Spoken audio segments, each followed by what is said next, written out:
गरुड़ पुराण किस किसने पढ़ी है? जम के जरा हाथ उठाइए जिसने कभी गरुड़ पुराण, जो पंडित जी बाजते हैं छोटी सी गरुड़ पुराण, वो नहीं, किसी के मरने पर बजती है वो नहीं, पूरी गरुड़ पुराण अगर कभी पढ़ी हो तो गरुड़ पुराण के अंतर्गत कभी मौका मिले तो पढ़िएगा, सुनिएगा। वो गरुड़ पुराण नहीं जो पंडित जी छोटी सी बाज देते हैं किसी के मरने पर 10 दिन में पूरी कर देते हैं, वो गरुड़ पुराण नहीं। गरुड़ पुराण पूरी जिस दिन मौका मिले किसी ब्राह्मण के मुख से सुनना या कभी पढ़ना, उस गरुड़ पुराण में लिखा है, उस गरुड़ पुराण के अंतर्गत वर्णन आता। शंकर के मंदिर के बाहर ओटले पर, शंकर के मंदिर के दरवाजे पर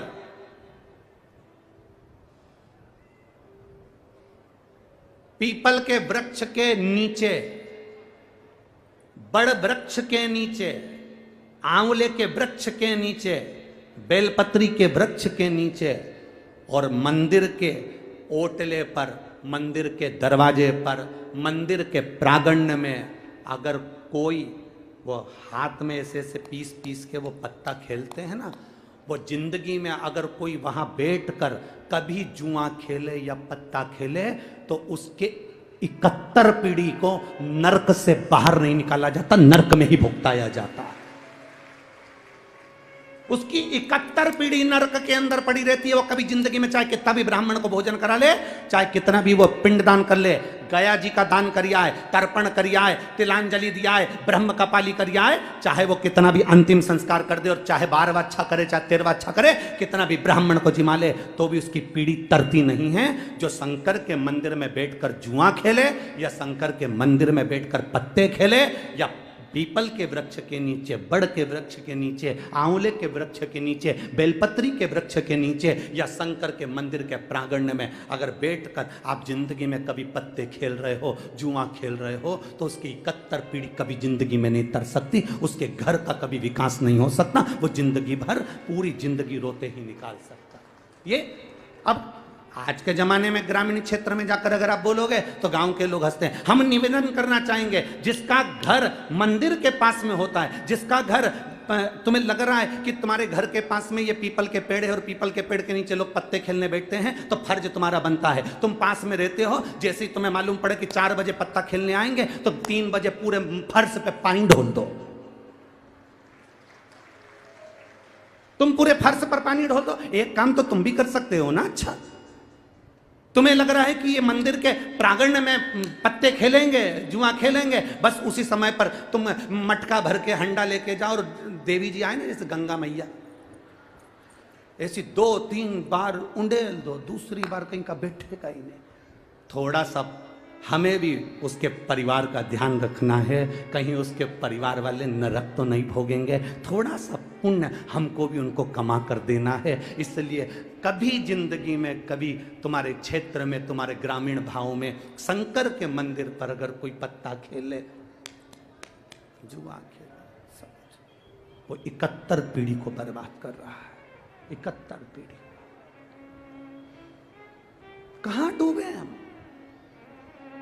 हमारे शास्त्रों को नहीं पढ़ते, हम तो केवल एक व्यक्ति ने करा उसको देखकर दूसरा चालू हो जाता है, दूसरे ने करा तीसरा देखकर चालू हो जाता है। हम अपने कर्म का भोग, ये मानव का शरीर मिला है 83,99,999 योनियां काटने के बाद ये 84 लाख भी योनि ये मनुष्य की देह मिली है, ये मानव का शरीर मिला है। इस मानव के शरीर को हम पहचाने तो, हमारे वेद और पुराण को हम जाने तो, हमारे शास्त्र को हम पहचाने तो।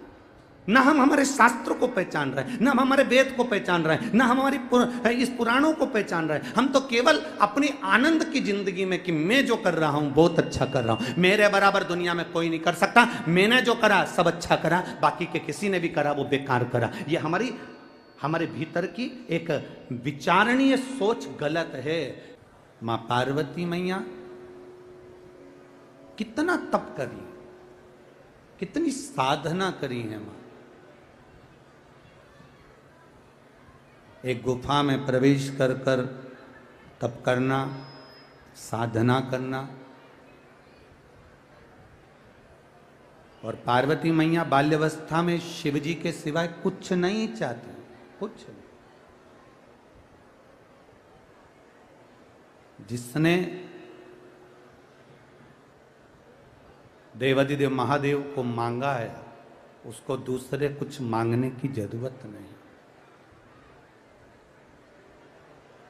जिसने शिव को मांग लिया, जिसने बाबा देवादिदेव महादेव को मांग लिया, जिसने शंकर को अपना बना लिया, जिसने शिव को अपना बनाया है, फिर उसको कुछ मांगने की, कुछ पाने की जरूरत नहीं। बस शिव अपना हो जाए। भगवान शंकर को पाने की एक ललकता मां पार्वती माता के अंदर थी, जिन्होंने तप साधना कर कर बाल्य अवस्था से देवर्षि नारद के मुख से जो सुना था उन्होंने कि शंकर प्राप्त हो जाए, शिव कैसे भी मिल जाए, बस शिव को पाने की एक ललकता, एक ललक पाया।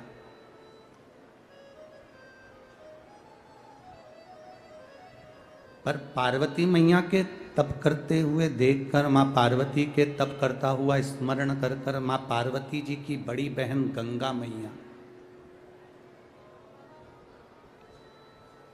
मां गंगा जिन्होंने पार्वती जी को देखा तप करते हुए, देवऋषि नारद से पूछा कि मेरी छोटी बहन पार्वती तप कर रही है, तो गंगा जी ने पूछा कि आप बताओ कि ये तप क्यों कर रही है। देवऋषि नारद ने कहा कि गंगा मैया, पार्वती मैया जो तप कर रही है उसके तप करने का केवल एक कारण है, शंकर भगवान की अर्धांगिनी बनना, शिव को प्राप्त करना।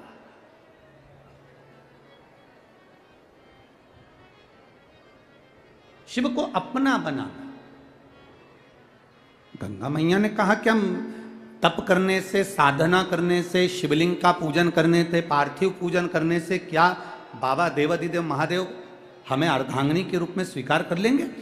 गंगा मैया से देवऋषि नारद ने कहा पार्वती मैया तप कर रही है तो अवश्य प्राप्त होंगे, क्यों नहीं होंगे। गंगा मैया ने पार्वती मैया जैसा तप प्रारंभ किया।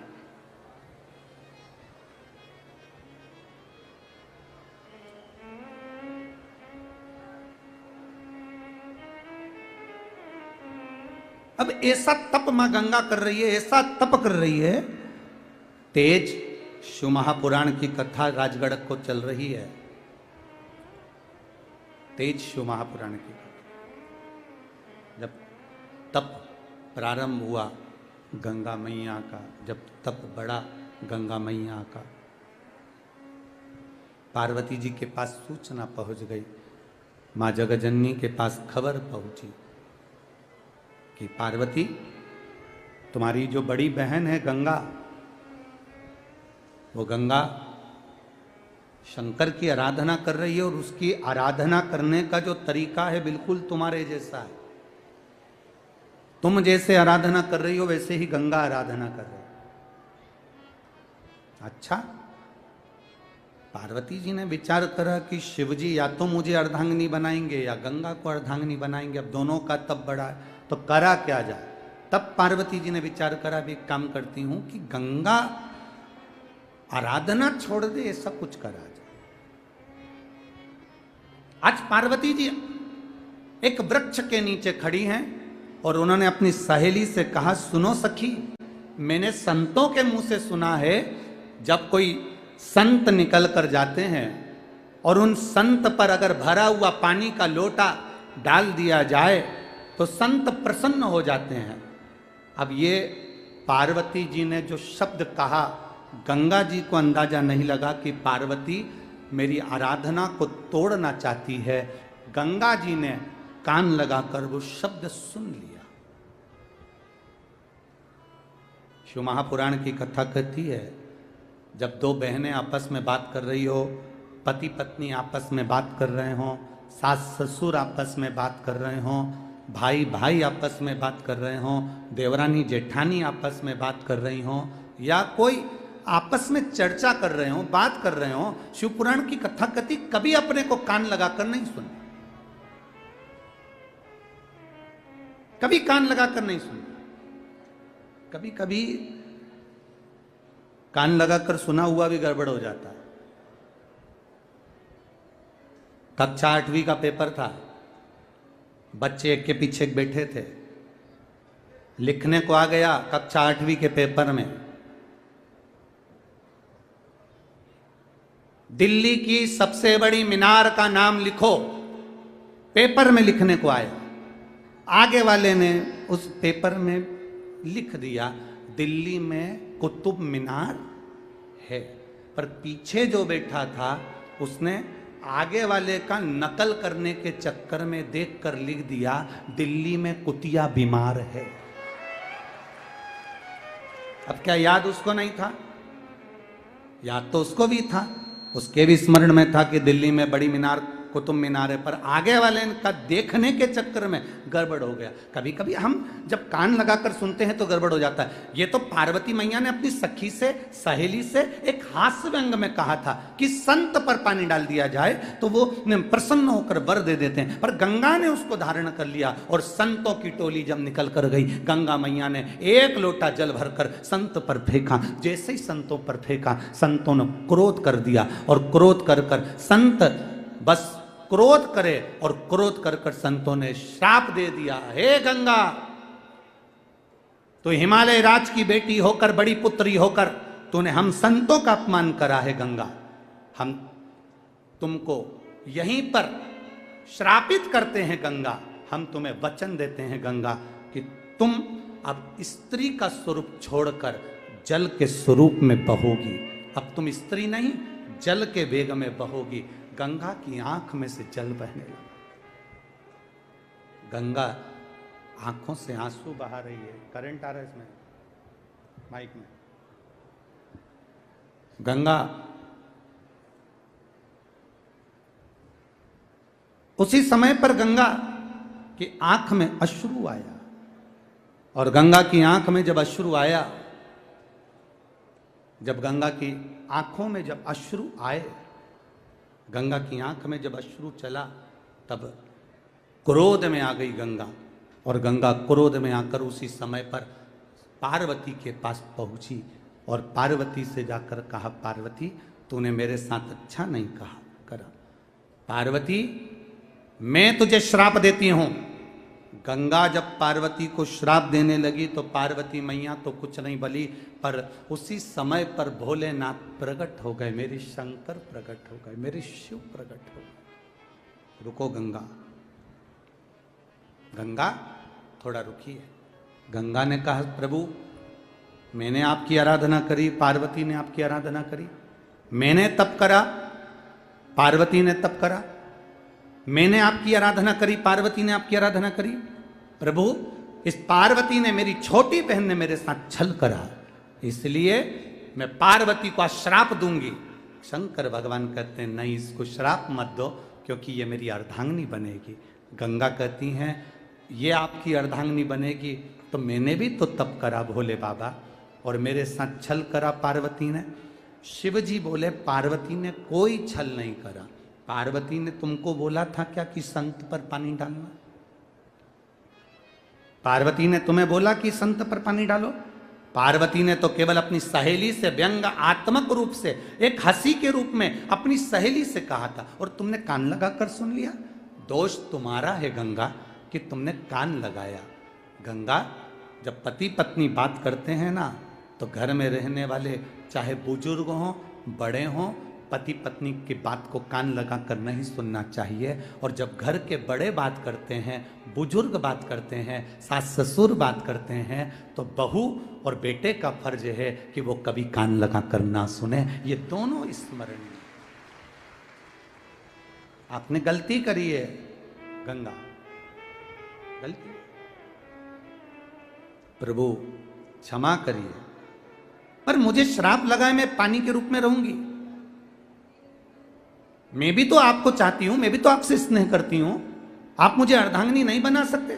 शंकर भगवान ने कहा नहीं गंगा, मैं तुम्हें अर्धांगिनी नहीं बना सकता। प्रभु जैसा पार्वती के साथ आपका साथ है, लोग गौरी शंकर कहेंगे, पार्वती शिव कहेंगे, शिव पार्वती कहेंगे। क्या बाबा ऐसा संबंध आपका और हमारा नहीं हो सकता? भगवान शंकर ने कहा गंगा तू चिंता मत कर,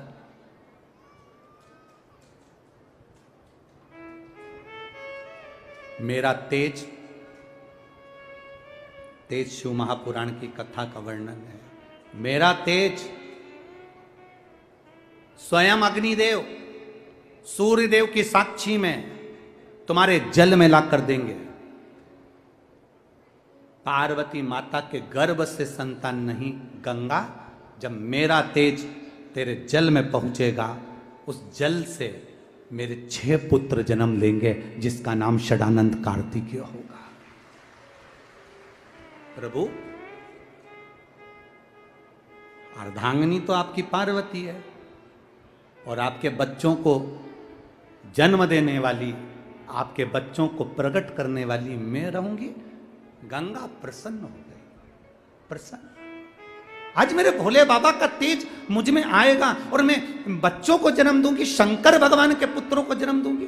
प्रभु पर मैं आपकी अर्धांगिनी नहीं। शिव जी कहते हैं गंगा चिंता मत कर, संसार का मनुष्य मेरा एक नाम है हर, क्योंकि मैं दुनिया के कष्ट को हरता हूं।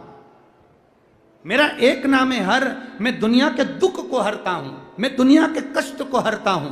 दुनिया का कोई व्यक्ति कहीं पर भी बैठकर हर हर गंगे जब कहेगा तो उसने कोटि पुण्य कमा लिए होंगे, ऐसा फल उसको प्राप्त होगा। एक बार आप भी जरा सावन के महीने में, पहले तो हम आशीष तिवारी जी को धन्यवाद दे दें कि वो गंगा मैया को हरिद्वार से लेकर राजगढ़ तक लाए, उसके लिए एक बार जोरदार ताली। बहुत बहुत साधुवाद, बहुत बहुत साधुवाद। और पूरे राजगढ़ की माताओं को यह सौभाग्य प्राप्त हुआ कि कलश यात्रा में, कलश में गंगा जल, और वो गंगा जल आप देवाधिदेव महादेव को चढ़ाई। ये पूरे राजगढ़ को सौभाग्य प्राप्त हुआ। बहुत बहुत साधुवाद महाराज, बहुत बहुत साधुवाद। तो एक बार बड़े भाव से बोलिए हर हर गंगे। ये गंगा और हर का संबंध है महाराज, क्योंकि देवाधिदेव महादेव ने अपना तेज गंगा महारानी को दिया। गंगा जी की जल की धार से अब देखिए, माता पार्वती जी के तन से तो उपटन से केवल एक पुत्र हुए। क्या नाम था उनका? जम के बोलो जरा। गणेश। कोई पूछ रहा था पार्वती जी कौन सा उपटन लगाती थी, तो हमने पूछा क्यों?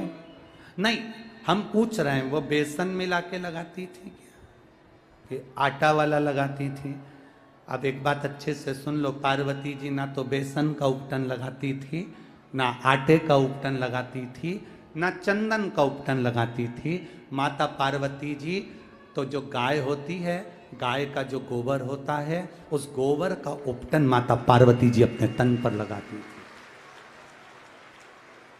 गाय के गोबर का उपटन माता पार्वती जी ने अपने शरीर पर लगाया। इसलिए पार्वती जी के तन से जो गोबर को उतारा गया, गाय के गोबर का जो उपटन उतारा गया, उसका जो पुतला बना, उसको गोबर गणेश कहा गया। कौन सा गणेश है?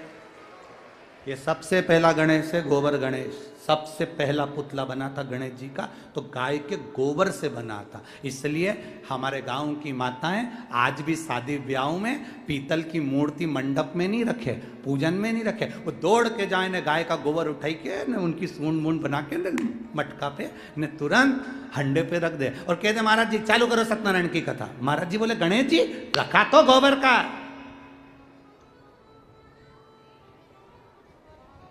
गोबर का गणेश रख दिया। पार्वती जी ने जो उपटन, तो पार्वती जी के इस शरीर से तो केवल एक पुत्र हुए, पर गंगा जी के जल से 6 पुत्र गंगा जी के जल से। जब भगवान के तेज पुंज को ले जाकर गंगा जी के जल में दिया गया, गंगा जी की 6 धारों ने उस भगवान शंकर के तेज पुंज को 6 भाग में बांट दिया। 6 भाग में बांटा तो 6 पुत्र जन्म ले लिए। गंगा मैया 6 ही पुत्र को अपनी गोदी में लेती, कभी बालक इधर रोता कभी उधर रोता। मां गंगा परेशान हो गई। गंगा जी ने उसी समय पर ऋषियों को बुलाया, संतों ऋषियों आओ। सप्त ऋषि आ गए, सप्त ऋषि आए और ऋषियों ने आकर पूछा, गंगा जी क्या बात है, बधाई आपको 6 पुत्र होने की। गंगा मैया के पुत्र होने की तो बधाई जाने दो, परंतु इन 6 को संभालूं कैसे, अकेली, और औलाद कितनी, बोलो बोलो जम के बोलो जरा। 6, अब करूं तो करूं क्या। तो गंगा जी ने कहा, ऋषियों अपनी अपनी अर्धांगिनियों को भेजो। तब ऋषियों की पत्नी आ गई जिनका नाम था कृतिका। उन्होंने गंगा जी के 6 पुत्र को, सप्त ऋषियों की पत्नी कृतिकाओं ने गंगा जी की 6 पुत्रों को पालना प्रारंभ करा, बड़ा करना प्रारंभ करा। पर 6 पुत्र की आदत ऐसी थी कि रोए तो एक साथ, दूध पिए तो एक साथ, और जब बिलक बिलक कर रोना चालू करें तो एक साथ, भूख लगे तो एक साथ। सारी कृतिकाएं, ऋषियों की पत्नी भी परेशान हो गई। तब आखिरी में गंगा जी ने विचार करा, कुछ तो करना पड़ेगा। गंगा जी ने कहा, कृतिकाओं इनको यहां घाट पर सुला दो, घाट पर सुलाओ। 6 को घाट पर सुलाया। गंगा जी ने अपने हाथ में जल लिया। अगर मैंने शिव की आराधना तप साधना से करी है, मैंने शंकर को विश्वास के साथ पूछा है, तो ये 6 एक हो जाएं। जो गंगा जी ने पानी छोड़ा, कृतिकाओं ने देखते ही जल छुड़वाया तो कृतिकाओं के सामने 6 पुत्र एक हो गए, पर उनके शीश 6 अलग अलग हो गए। तब भगवान भोलेनाथ देखकर प्रसन्न हुए। शंकर जी ने कहा, सुनो गंगा, ये 6 एक हुए हैं और इनको कृतिकाओं ने पाला है, इसलिए इनका नाम कार्तिकेय होगा और ये जनमानस का कल्याण करेगा। कार्तिकेय नाम। अब देखो, 6 पुत्र तो भगवान गंगा जी की गर्भ से तेज पुंज से हो गए। अब 6 पुत्र हुए। अब गंगा जी के उस जल से और संतान की उत्पत्ति देखिए। अब भगवान भोलेनाथ पार्वती जी के साथ में चौसर खेलने बैठे। तेज, शिव का तेज। चौसर खेलने बैठे तो शंकर भगवान बोले, पार्वती चलो आज चौसर खेलते हैं। पार्वती जी चौसर खेलने बैठी तो शंकर भगवान ने पार्वती जी से पूछा कि तू चौसर में लगाएगी क्या। अब पार्वती जी बोली, मेरे पास तो मेरे पिताजी का दिया हुआ बहुत कुछ है। हिमालय राज ने जब विदा करा था तो मेरे पास तो बहुत है, पर यह बताओ कि तुम क्या लगाओगे। शंकर भगवान बोले, मेरे पास डमरू है। पार्वती जी बोली, किसी काम का नहीं। मेरे पास में, बोलो जम के बोलो जरा, सांप है। पार्वती जी बोली, किस काम का। मेरे पास त्रिशूल है। पार्वती जी बोली, ये सब हमारे काम का तो नहीं है प्रभु, कुछ अच्छा सामग्री लगाओ। पार्वती जी ने जब जैसे ही बोला तो शंकर भगवान बोले, मेरे पास केवल एक मृगछाला है जिसको मैं लपेटता हूं, ये लगा देता हूं। पार्वती जी ने कहा, फिर समझ लो अच्छे से, अगर हार गए तो दूंगी नहीं लपेटने को, पहले तुम विचार करो। फिर मत कहना हमसे कि हम कर्पूर गौरम कर्णावतारम हो गए। भगवान शंकर बोले, पहले तो मैं हारने वाला नहीं हूं, ये पक्का है। चलो खेलो चौसर। जो मां पार्वती ने चौसर खेलना प्रारंभ करा और जो मां पार्वती चौसर खेली, खेलते खेलते खेलते खेलते शंकर भगवान का डमरू, त्रिशूल और सांप सब ले लिया। अब बचा था मृगछाला। जो मां ने चौसर खेली तो तन की मृगछाला भी चली गई। अब पार्वती जी बोली, प्रभु सीताराम। शिव जी बोले, क्या कहना है तेरा, मतलब क्या है, उतारो उतारो। शिव जी बोले, पार्वती हम नग्न हो जाएंगे। शंकर भगवान से पार्वती जी बोली, प्रभु चौसर में आ रहे हो, देना तो पड़ेगा, लाओ दो। अब भगवान पार्वती जी को वस्त्र देकर कहाँ जाएं, तो मेरे भोलेनाथ नीलकंठ पर जाकर बैठ गए। जो शिव जी नीलकंठ पर जाकर बैठे और नग्न वेशधारी, नग्न वेश, शिव जी का एक रूप हो गया जिसका नाम था अवधूतेश्वर। कौन सा? अवधूतेश्वर। बोल अवधूतेश्वर भगवान की। नग्न वेशधारी। अब भगवान मन में सोचे कि नग्न वेशता आ गई। थोड़ी देर बाद षडानंद कार्तिकेय आए। माता से पूछा, मां पिताजी कहाँ हैं? माता ने कहा, बेटा तेरे पिताजी चौसर खेले थे और वो सब हार गए, तो पता नहीं बहुत दिन हो गए गए हुए, दिख नहीं रहा। कार्तिकेय कहते हैं मैं पता कर षडानंद कार्तिकेय गए नीलकंठ पर। जो नीलकंठ पर पहुंचे तो देवाधिदेव महादेव नग्न वेश में बैठे थे। षडानंद कार्तिकेय ने पुत्र ने पिता से पूछ लिया, पिताजी। पिताजी बोले, हाँ बेटा ये कैसे हो गया? पिताजी बोले, ये सब तेरी माता की करामात है। चौसर में मैं हार गया, उसने मेरा वस्त्र रख लिया, दिया नहीं। पिताजी ये हालत? आप चिंता मत करो पिताजी, मैं आपके लिए वस्त्र लेकर आता हूं। शंकर भगवान का वस्त्र लेने के लिए षडानंद कार्तिकेय अपनी माता के पास चले गए। मां मां मां कहती, बोल बेटा। मां मुझे आपके साथ चौसर खेलना है। पार्वती जी बोली, बेटा तुम छोटे हो, बच्चों के साथ चौसर खेलो। ना ना मां, मेरे को आपके साथ चौसर खेलो। ठीक है खेलो चौसर। मां आप चौसर में क्या लगाओगी? षडानंद कार्तिकेय ने कहा अपनी मां से, तो मां कहती है, बेटा केवल दुनिया में केवल एक मां ही तो ऐसी है जो सबसे जीतना चाहती है पर अपने बच्चों से हारना चाहती है। केवल एक मां। मां कभी अपने बच्चों से नहीं जीतती, मां अपने बच्चे के आगे हारती है, बच्चों से नहीं जीतती। मां आप क्या लगाओगी? क्या चाहिए तो चाहिए। पिताजी जो मृगशाला छोड़ कर गए हैं वो मृगशाला दे सकती हो? मां ने कहा ठीक है लगा दूंगी। अब मां ने जान कर हार कर षडानंद कार्तिकेय को वो मृगशाला दी। भोलेनाथ जी मृगशाला बांध कर बैठे तो शंकर भगवान घर आने से पहले मां गंगा के जल में स्नान करने बैठ गए। गंगा के जल में जो स्नान करा तो शंकर भगवान के तेज पुंज से जो भस्म रगी थी, उस भस्म में से उसी समय पर भस्म के 5 हिस्से गंगा के जल में बहकर जाने लगे, जिससे 5 कन्याओं का जन्म हो गया। जया, विषहरा, श्यामली बारी, दौतली और देव, ये 5 कन्याओं का जन्म हो गया। भोलेनाथ जी आ गए पर शिव जी का मन नहीं माना। शंकर भगवान के तेज पुंज से षडानंद कार्तिकेय हुए। शंकर भगवान के तेज पुंज से भगवान शंकर की 5 बेटियों ने जन्म ले लिया। जब ये 5 बेटियां जन्म ले ली, शंकर भगवान का मन नहीं माना, क्योंकि बेटा मां को प्रिय होता है और बेटी, बोलो बोलो जम के बोलो जरा, बाप को प्रिय होती है। सबसे ज्यादा प्रियता बेटी की पिता से होती है और पिता की बेटी से होती है। वो स्नेह करता है बाप अपनी बेटी से और बेटी अपने बाप से स्नेह करती है। ये प्रियता।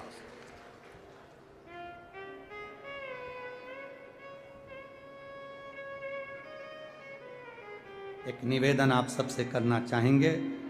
रक्षाबंधन का त्योहार आए, कितना भी झगड़ा हो तुम्हारा, कितना आपस में चाहे तुम्हारी बोल चाल नहीं हो, तो भी निवेदन है अपने घर की बहन बेटी को, अपने घर की बेटियों को, बुआ को, जीजी को प्रयास करना।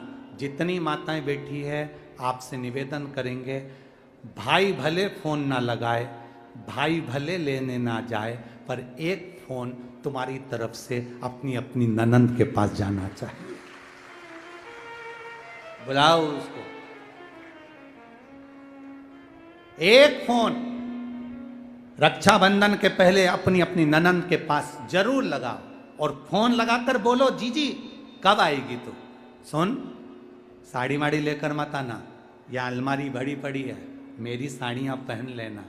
क्यों? किस लिए? कारण क्या है? क्यों? माता लक्ष्मी जी ने जाकर राजा बलि की धर्म पत्नी के वस्त्र को क्यों लिया था? लक्ष्मी जी के भाई हैं राजा बलि, क्यों लिया?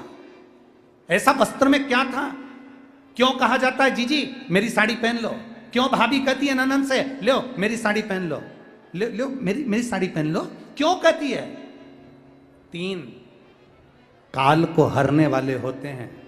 पहले नंबर पर संत, ब्राह्मण, साधुजन, गुरुजन जब तुम्हारे दरवाजे पर आते हैं तुम्हारा काल हर लेते हैं। दूसरे नंबर पर है गौ माता। गाय को जब हम रोटी देते हैं गौ माता हमारे काल को हर लेती है। तीसरे नंबर पर है बहन बेटी, जब हमारे यहाँ आती है और हम कह देते हैं जीजी ये मेरी साड़ी है पहन लो, घर से साड़ी लेकर मत आना।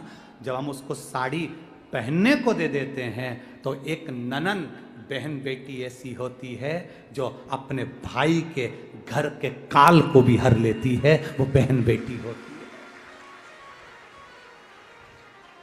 पर आप में से कई माता ऐसी भी बैठी है जो अपनी एक साड़ी नहीं दे,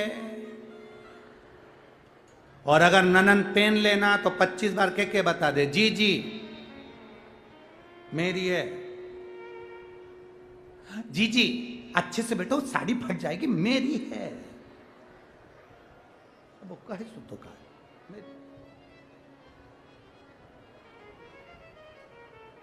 करो तैयारी राजगढ़ वालों, अपने अपनी नंदों को, अपनी अपनी बहन बेटी को रक्षाबंधन से पहले एक फोन लगाकर कहना जीजी तेरी याद आ रही है, आजा जरा जल्दी आना, 2 दिन पहले आना, अपने बच्चों को लेकर आना और हमारे घर का भंडार भर कर जाना। तेरे आने से हमारा भंडार भरा है, तेरे आने से हमारा भंडार। वाह,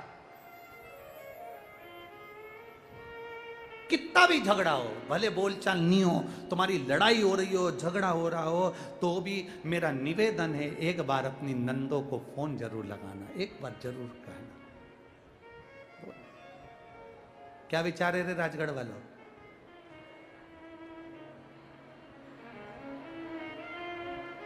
जल्दी बोलो जल्दी बोलो, दोनों हाथ हिलाकर। पक्का पक्का? बस, बहुत जोरदार। हर हर। कितना भी झगड़ा हो, कितनी भी लड़ाई हो, कितना भी, और जितने लोग आस्था चैनल पर कथा सुन रहे हैं, जितने लोग फेसबुक यूट्यूब पर सुन रहे हैं, हमारे सनातन धर्म का त्योहार है रक्षाबंधन का त्योहार।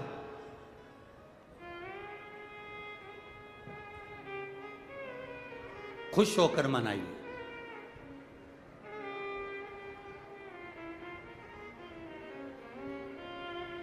हमारे ब्रह्म कुमारी आश्रम की बहनें भी रक्षाबंधन का त्यौहार बड़े आनंद से मनाती हैं। ब्रह्म कुमारी आश्रम की बहनें, ये ब्रह्म कुमारी आश्रम की जो बहनें होती हैं ना, ये रक्षाबंधन का त्यौहार बड़े बड़े आनंद से मनाती हैं, और कम से कम 1 महीने तक मनाती हैं रक्षाबंधन का त्यौहार। क्यों? क्योंकि ब्रह्म कुमारी आश्रम की बहनें जानती हैं कि सनातन धर्म धीरे धीरे कटता जा रहा है। रक्षाबंधन के माध्यम से एक दूसरे को जोड़कर ये भगवान शिव की भक्ति में रमाया जाए। बोल बम का नारा है, कल्याण तुम्हारा है। आवाज नहीं आई है, जरा दम से बोलो, बोल बम का नारा है,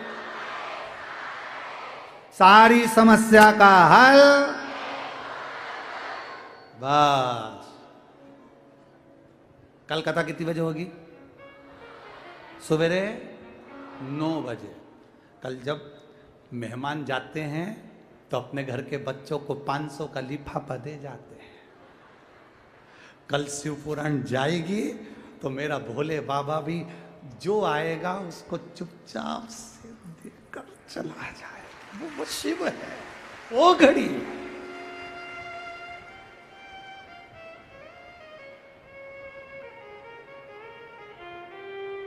शिव जी के 3 नेत्र हैं। कितने नेत्र हैं शंकर भगवान के? 3। आपके कितने हैं? जम के बोलो जरा। पक्का?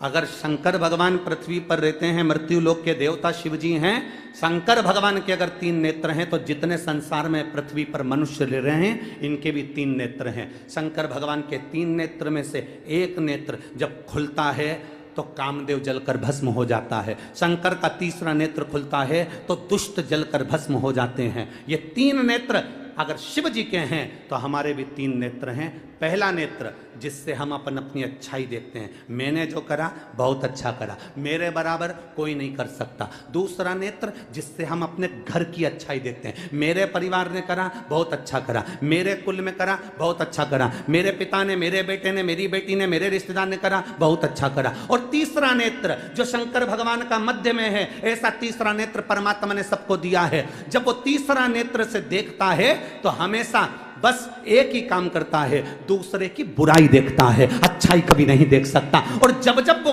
किसी की बुराई देखता है तो उसने अपने अच्छे कर्मों को जलाकर भस्म कर लिया। ये तीसरा नेत्र शंकर भगवान ने सबको दिया है, जिससे वो बुराई ढूंढता है। उसने ऐसा कर दिया, उसने वैसा कर दिया, उसने ये कर दिया, उसने वो कर दिया। आपका तीसरा नेत्र, शंकर भगवान अपने तीसरे नेत्र को बंद कर कर रखते हैं, तो आप भी अपना तीसरा नेत्र बंद कर कर रखो। जब ये खुलेगा हमारी अच्छाई को जलाकर भस्म कर देगा, हमारे पुण्य को जलाकर भस्म कर देगा, हमारी श्रेष्ठता को जलाकर भस्म कर देगा। हमारे भीतर का कुछ अच्छा जीवन में हमने करा होगा वो अच्छाई को नष्ट कर देगा। इसलिए अपने तीसरे नेत्र को खुलने मत दो। कभी किसी में हम ये ना देखें कि इसमें ये बुराई है, हम ये देखें। कल कथा में कहा था ना, कई लोग कहते हैं मेरी जीजी बहुत अच्छी है, तो जीजी अच्छी नहीं है। अच्छा कौन है? जम के बोलो जरा। जिसने बोला, किसी ने कहा मेरे काका जी अच्छे हैं, कोई कहे मेरा गांव अच्छा है, कोई कहे मेरे पटेल साहब अच्छे हैं, कोई कहे हमारा ये व्यक्ति बहुत अच्छा है। अगर जो व्यक्ति तुमसे कह रहा है कि वो अच्छा है, अच्छा वो नहीं है, अच्छे तुम हो। इसलिए क्योंकि तुमने उसमें कुछ ना कुछ अच्छाई देख ली, इसलिए तुम अच्छे हो। अगर तुम बुरा देखते तो तुम बुरे हो जाते। अच्छा देखिए अपने जीवन।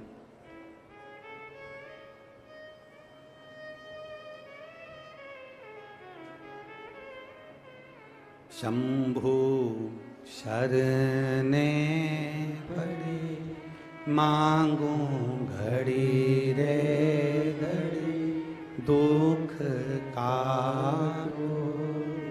दया करी ने दर्शन। ये हमारे ऊपर है, हम अच्छा देख रहे हैं, बुरा देख रहे हैं। ये हमारे ऊपर है, हम कैसा कर्म कर रहे हैं। हमारे ऊपर है, हम क्या ग्रहण कर रहे हैं।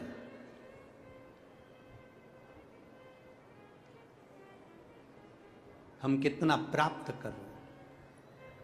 भक्ति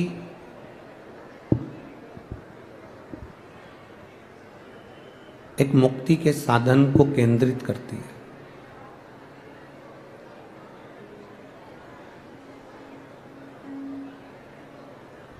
भक्ति करने वाले को मुक्ति ढूंढने के लिए नहीं जाना पड़ता।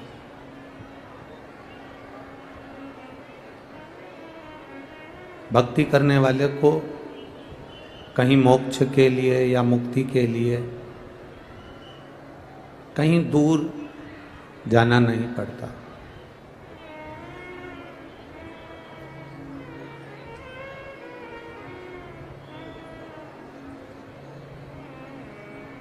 भक्ति करने वाला जहाँ बैठकर भगवान की भक्ति करता है, जहाँ बैठकर भगवान का स्मरण करता है, जहाँ बैठकर भगवत नाम का जाप करता है, मुक्ति उसके पीछे पीछे आ जाती है। हमने पहले भी कथाओं में कहा कि आपको शिव को ढूंढने नहीं जाना।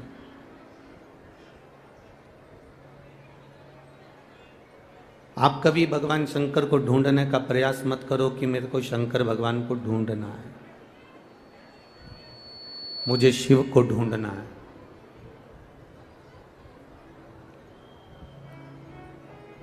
शंकर भगवान को ढूंढने का प्रयास हमें नहीं करना, हमें शिव को नहीं ढूंढना। हमें तो इतना करना है कि जहाँ हम रहें, अपने घर में, परिवार में, कुटुंब में, नगर में, गांव में, शहर में, जहाँ हम रहें, जहाँ पर हम हैं, वहाँ शिव की भक्ति करें।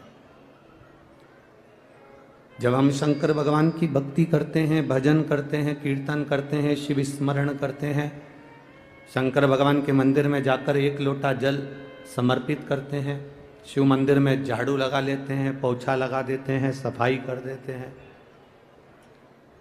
शिव महापुराण की कथा को हम श्रवण कर लेते हैं, तो आपको शिव को ढूंढने की जरूरत नहीं पड़ती। मेरा देवाधिदेव महादेव स्वयं आपको ढूंढ लेता है और आपको प्राप्त करने का प्रयास करता है।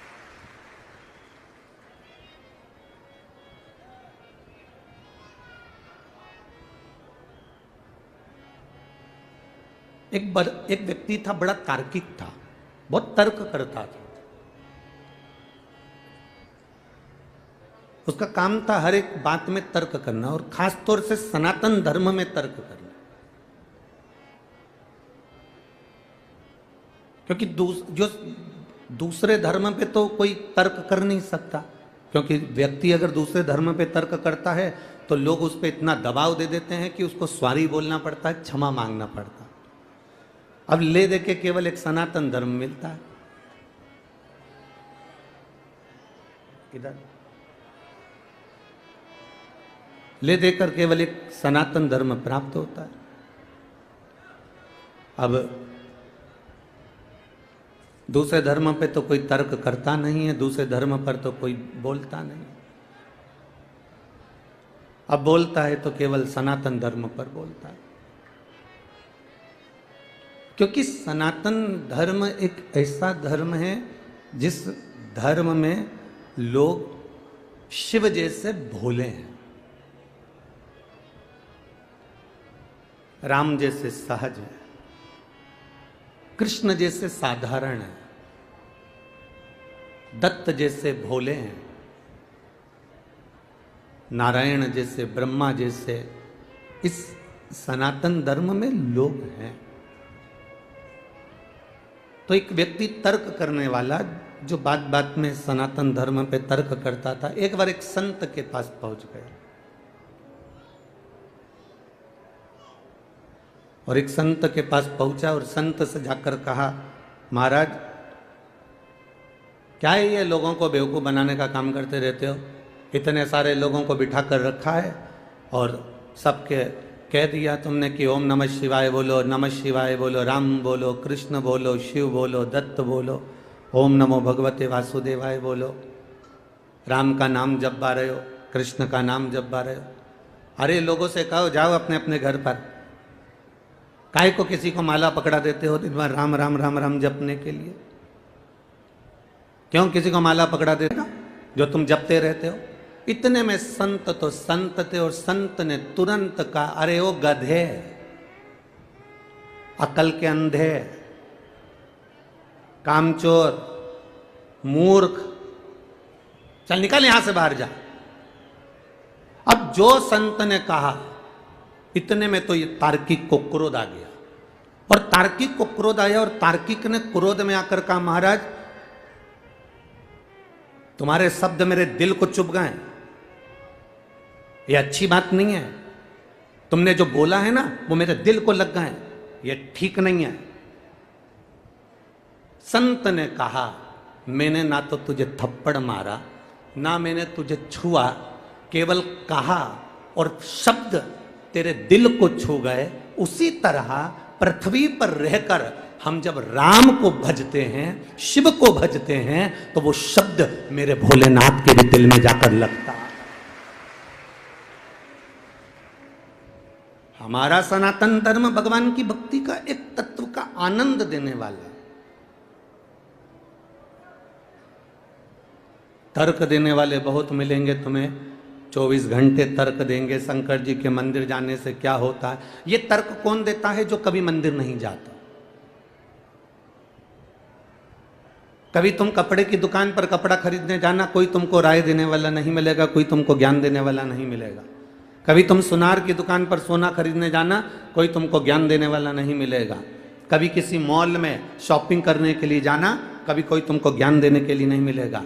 तुम किसी दुकान पर से सामान लेने के लिए जाओ, कोई तुमसे नहीं कहेगा कि तू क्यों गई थी, किस लिए गई थी, मत जाया कर, दुकान क्यों जाती है, शॉपिंग मॉल क्यों जाती है, कपड़े की दुकान पे कपड़ा खरीदने क्यों जाते हो, सुनार की दुकान पर सोना खरीदने क्यों जाते हो, लोहार की दुकान पर लोहा खरीदने क्यों जाते हो, क्यों किराने की दुकान पर किराना खरीदने जाते हो। आज तक कोई व्यक्ति, तुम शॉपिंग करने जा रहे हो, तुम होटल में जा रहे हो, तुम फिल्म देखने जा रहे हो, तुम बाजार घूमने जा रहे हो, तुम शहर घूमने जा रहे हो, कोई व्यक्ति तुम्हें टोकने वाला नहीं मिलता। संसार में अगर टोकने वाले मिलते हैं तो केवल धर्म को टोकने वाले मिलते हैं कि तुम मंदिर क्यों जा रहे हो, तुम भगवान की कथा में क्यों जा रहे हो, तुम भगवत स्मरण क्यों कर रहे हो, तुम भगवत नाम जाप क्यों कर रहे हो, तुम भगवान का नाम क्यों ले रहे हो। शंकर जी को लोटा भर जल चढ़ाने से होगा क्या, शिव जी के मंदिर में बेलपत्र चढ़ाने से होगा क्या, शिव की स्तुति करने से होगा क्या। ये दुनिया के लोग केवल तर्क करने वाले मिलेंगे, जो कभी मंदिर नहीं जाते, जो कभी देवालय नहीं जाते, जो कभी शिवालय नहीं जाते।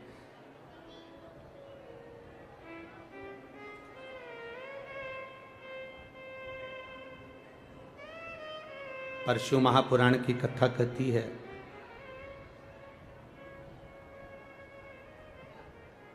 अगर अपने पैरों पर विश्वास है तो गैरों पर विश्वास करने की जरूरत नहीं पड़ती, क्योंकि अपने पैर ही अपने को मंजिल तक पहुंचा देते हैं। अपने पैरों पर, अपने कर्म पर, अपने परमात्मा पर अगर अपने को विश्वास है, मुझे मेरे राम पर विश्वास है, मुझे मेरे कृष्ण पर विश्वास है, मुझे मेरे शिव पर विश्वास है, मुझे अपने भगवान पर भरोसा है, तो दूसरे धर्म में जाने की जरूरत नहीं पड़ती। जब अपने पैरों पर विश्वास होता है तो गैरों के पास जाने की जरूरत नहीं पड़ती। अपना भरोसा दृढ़ करिए, अपना विश्वास पक्का करिए, अपनी कीमत को खुद पहचानिए। दूध, दही, छाछ, मक्खन, घी एक ही कुल के हैं। बोलो सही है कि गलत है? जम के तो बोलो रे राजगढ़ वालों, सही है ना? दूध, दही, छाछ, मक्खन, घी एक ही कुल के हैं, एक ही घर के हैं। इनका गोत्र भी एक ही है, एक ही कुल में निवास है इनका, एक ही गोत्र है इनका, एक ही परिवार है इनका, एक ही घर में रह रहे हैं, पर सबकी कीमत में अंतर है। दूध 80 रुपये लीटर, बोलो सही है कि गलत है? ठीक है। दही की कीमत बढ़ी कि नहीं बढ़ी? अरे बोलो बोलो जम के, बढ़ गई ना? कम से कम अगर दूध 80 है तो दही 100, 125, 150 तो होगा। छाछ और कम, बोलो सही है? इसके बाद में मक्खन, मक्खन की कीमत दही से ज़्यादा है। और फिर घी, घी की कीमत मक्खन से ज़्यादा है। एक ही कुल में, एक ही घर में, एक ही गोत्र के हैं। दूध, दही, मक्खन, छाछ, शहद, ये सब एक ही घर के, एक ही कुल के हैं, पर सबने अपनी अपनी कीमत बना रखी है। जो जितना अग्नि में तपता गया, जो जितना मथता गया, जो जितना खटास रहता गया, वो उतना कीमती बनता चले गया। जिसने अपनी जिंदगी में जितना जितना परिश्रम करा है, जितना जितना दुख झेला है, जितना जितना कष्ट झेला है, उसकी कीमत संसार में बढ़ती चली गई है। ये बाहर अभी भुट्टा बिक रहा है, भुट्टा, मक्का बाहर बिक रही है। एक भुट्टा कच्चा बाजार में लेने जाना, मंडी में 10 रुपए का, 8 रुपए का, 5 रुपए का मिल जाएगा। बोलो मिलेगा कि नहीं मिलेगा? अरे बोलो जम के बोलो जरा, मिल जाएगा ना? कच्चा भुट्टा, कच्ची मक्का 5 रुपए का, 10 रुपए का एक भुट्टा मिल जाएगा। और वो सिका हुआ, बोलो बोलो जम के जरा, 20 रुपए का। तो उससे कह दो कि भैया 10 रुपए का दे दे, अरे जा उधर, दिख नहीं रहा, सेक रहा हूं। जो जितना तपता है उतना महंगा होता चले जाता है।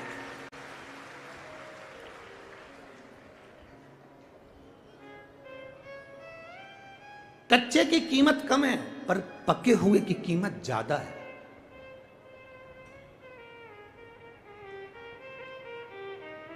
आप जितना जितना संसार सागर में पक जाओगे, जितना जितना संसार सागर में आप तप जाओगे, उतना उतना अपनी कीमत बढ़ती चली जाएगी। जितने जितने तपोगे, जितना जितना कष्ट सहन करते चले जाओगे, जितना जितना लोग अपशब्द कहते चले जाएंगे। कोई तुम्हें गाली देना तो तुम सबसे ज्यादा प्रसन्न होना, भगवान ने बड़ी कृपा करी जो तेरे ने मुझको गाली दी। मैं जितनी तपूंगी, मैं जितना कष्ट झेलूंगी, मैं जितना जितना त्राण झेलूंगा, उतना उतना मेरी जिंदगी के रास्ते क्लियर होते चले जाएंगे, साफ होते चले जाएंगे। ये शिव कथा करती है।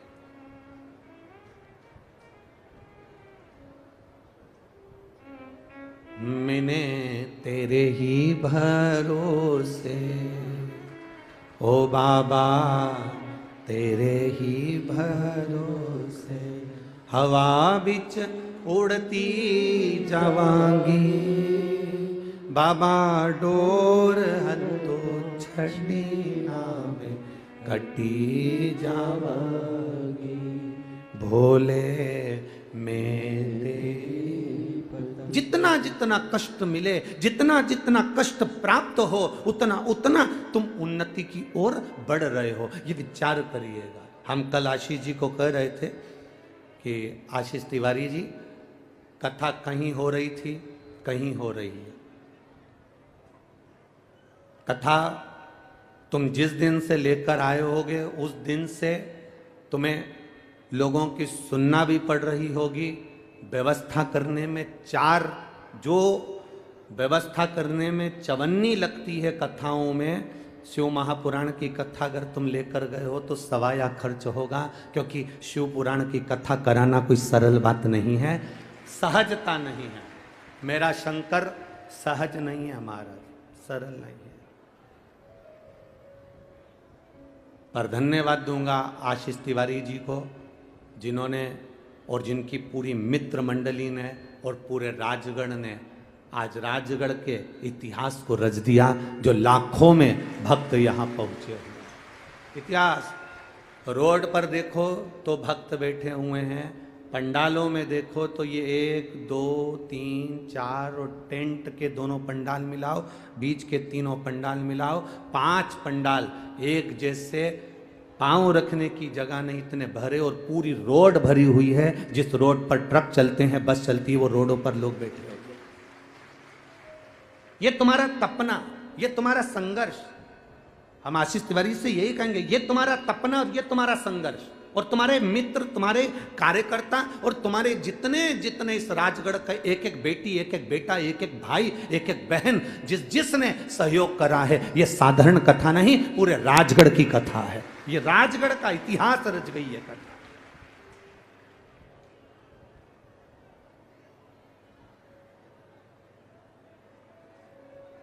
ये राजगढ़ का इतिहास रच रही है कथा। ये भीतर का बल है, आपके भक्ति का बल।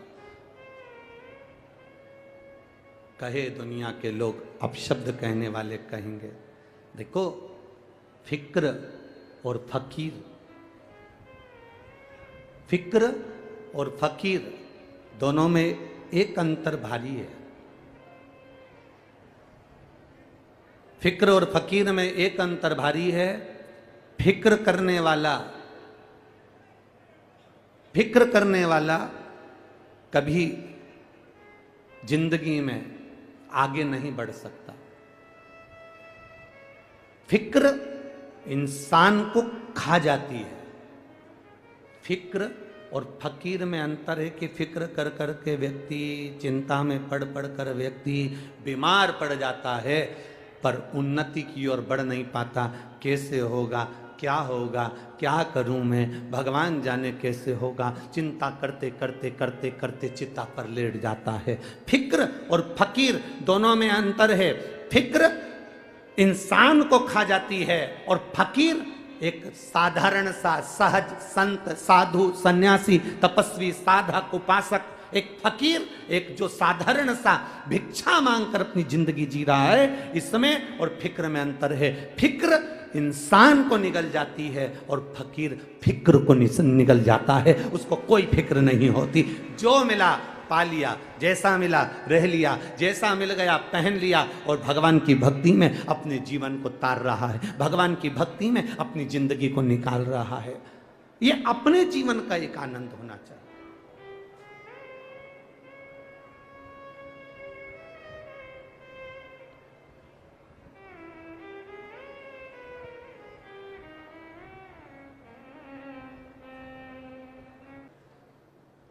आज एक व्यक्ति ने, कल रात्रि की बात है, कल शाम को जब हम 5 दिन की कथा होती है, तो 5 दिन की कथा में 2 दिन हम शुरू के किसी से नहीं मिलते, ये आपको भी मालूम है।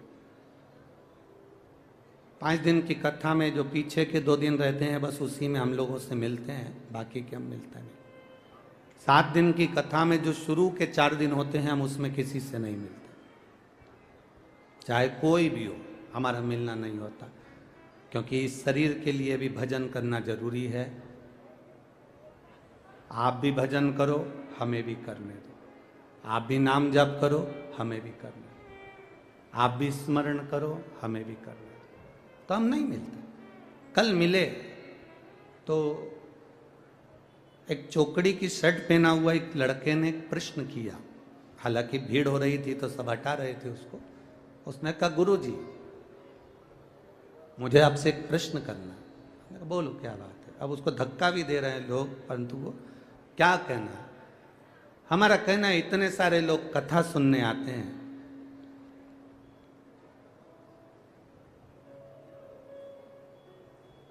क्या सब कथा को अपने अंदर उतार लेते हैं? क्या सब शिव महापुराण की कथा को अपने भीतर उतार लेते हैं? क्या सब शंकर की भक्ति को अपने अंदर उतार लेते हैं? हमने उस बच्चे से उस समय तो नहीं कहा, पर वो बच्चा अगर यहां बैठा हो तो अवश्य सुनना। 2 बातें अपनी जिंदगी में उतारिएगा। एक, शक्कर को रेत के ढेर में डाल दो और रेत में उस शक्कर को मिला दो। चींटी जो होती है ना, वो रेत को नहीं लेती, किसको लेती है? जम के बोलो जरा। शक्कर को ले लेती है, चीनी को ले लेती है।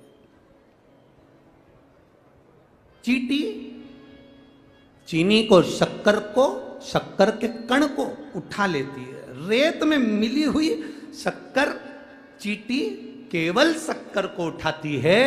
उसी तरह जो शंकर के भक्त होते हैं चींटी की तरह होते हैं, वो शिव की कथा को उठा लेते हैं।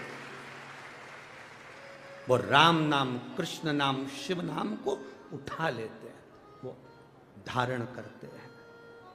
और दूसरा, अपने भीतर उतारिएगा। पानी का जो हंडा होता है, मटका होता है, घगरा होता है, वो नल के नीचे सीधा लगाओ चाहे उल्टा लगाओ। सीधा लगाया तो भर जाएगा और उल्टा लगाया तो नल के नीचे जब तक रखा है तब तक वो ठंडा बना रहेगा। उसी तरह कथा आपके अंदर प्रवेश कर रही कि नहीं कर रही, आप कथा को अपने अंदर भर रहे कि नहीं भर रहे, कुछ अच्छा ग्रहण कर रहे कि नहीं कर रहे, कोई बात नहीं। पर कथा के पंडाल में अगर आप पहुंचे हो, अगर आप सीधे खड़े हो तो कथा अंदर प्रवेश कर जाएगी, अंदर चली जाएगी। और अगर उल्टे खड़े हो, कथा नहीं भी जाएगी। कम से कम 3 घंटा तुम झूठ तो नहीं बोलोगे, कपट तो नहीं करोगे, बेईमानी तो नहीं करोगे।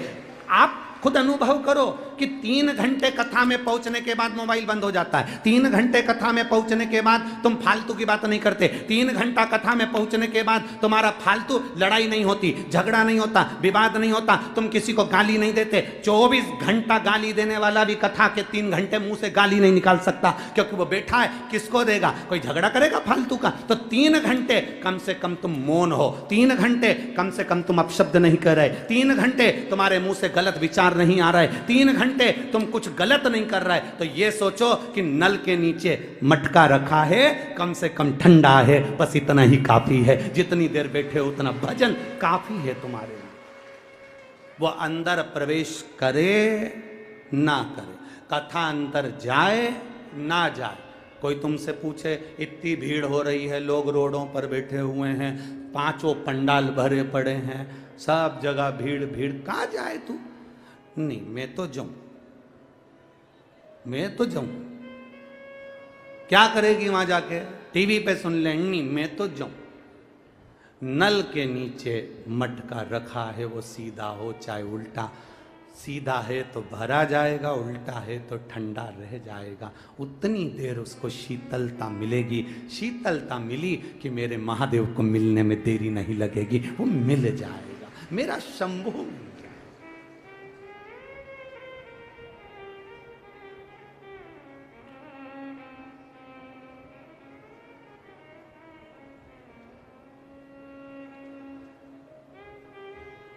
आप करो उसकी चाकरी।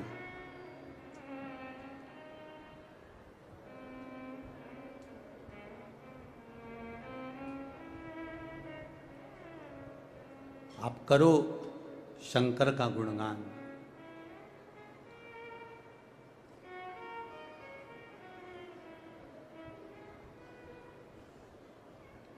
और जब आप शिव की भक्ति में रमते हो, जब मुख से राम नाम, कृष्ण नाम, शिव नाम निकलता है, आपको लगता है कि आप शिव नाम ले रहे हो, आपको लगता है कि आप राम नाम ले रहे हो, आपको लगता है कि आप कृष्ण नाम ले रहे हो। नहीं, राम मेरे कृष्ण, मेरे राम, मेरे शिव आपको याद करते हैं, तब हमारे मुंह से राम कृष्ण और शिव निकलता है, निकल ही नहीं सकता। क्या है ये इतना इतना आप लोग बैठकर जपते रहते हो श्री शिवाय। बोलो बोलो, जम के बोलो जरा, श्री शिवाय नमस्तु, श्री शिवाय, श्री शिवाय, श्री शिवाय, श्री शिवाय, श्री शिवाय। ये जप रहे हो आप, नमः शिवाय बोल रहे हो आप, ओम नमः शिवाय बोल रहे हो आप, राम नाम ले रहे हो आप, कृष्ण नाम ले रहे हो आप। ये है क्या?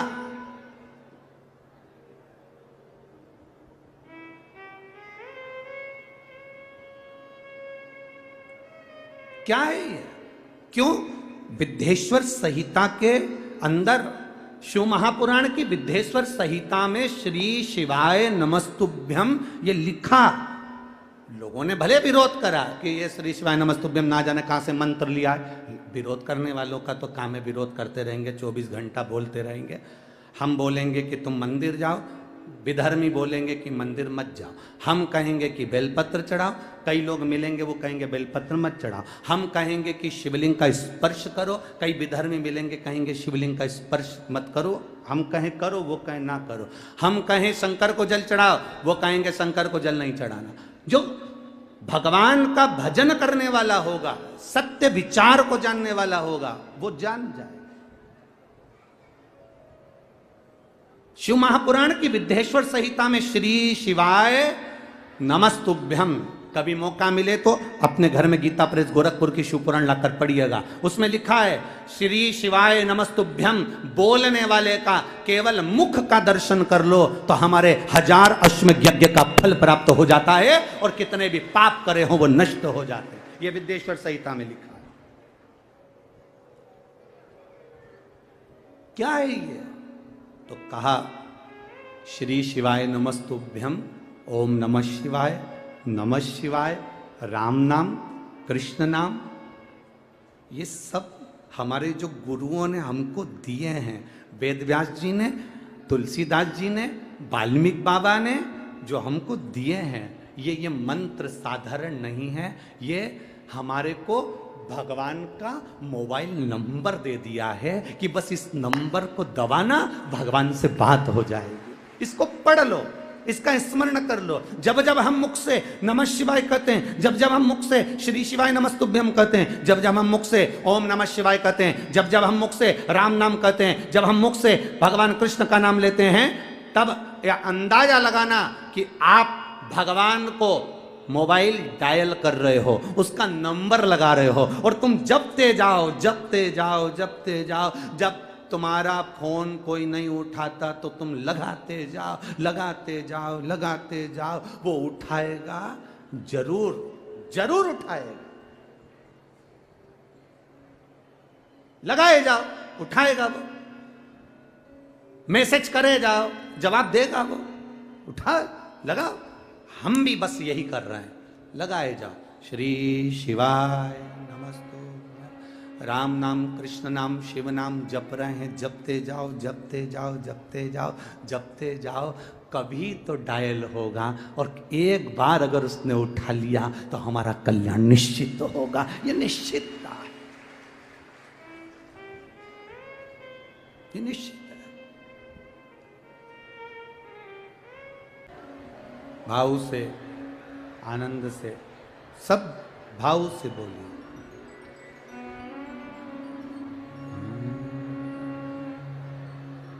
श्री शिवाय नमस्तुभ्यं, श्री शिवाय नमस्तुभ्यं, श्री शिवाय नमस्तुभ्यं, श्री शिवाय नमस्तुभ्यं, श्री शिवाय नमस्तुभ्यं। भोला सब दुख काटो मारा, ओ भोला सब दुख काटो मारा। शिव शंकर जपूं तेरी माला, भोले बाबा जपूं तेरी माला। भोला सब दुख काटो मारा, ओ भोला सब दुख काटो मारा। वेश है मंगल मंगलकारी, वेश है मंगल मंगलकारी। शमशान वासी हमारा, शमशान वासी हमारा। ओ भोला सब दुख काटो मारा, ओ भोला सब दुख काटो मारा। शिव कथा कहती है, थोड़ा तप गए, बाबा ने हाथ पकड़ लिया। वो शंकर है मेरा ओघड़। अरे मैंने तेरे ही भरोसे, बाबा तेरे ही भरोसे, हवा बिच उड़ती जावी। बाबा डोर हथो छड़ी नामे कटी, भोले में तेरी शंभू में तेरी। शिव कथा कर, शंकर भगवान का मन नहीं मानता और वो अपनी बेटियों से मिलने के लिए गंगा के घाट पर पहुंच जाते हैं। गंगा के घाट पर जब देवाधिदेव महादेव पहुंचते हैं, मेरे ओघड़दानी जब पहुंचते हैं, बेटियां जल फेंकती हैं महादेव पर, महादेव जल फेंकते हैं बेटियों पर। जल से अटखेलियां होती है, ये प्रसंग श्री गणेश जी महाराज ने मां पार्वती से जाकर कह दिया, मां मां मां।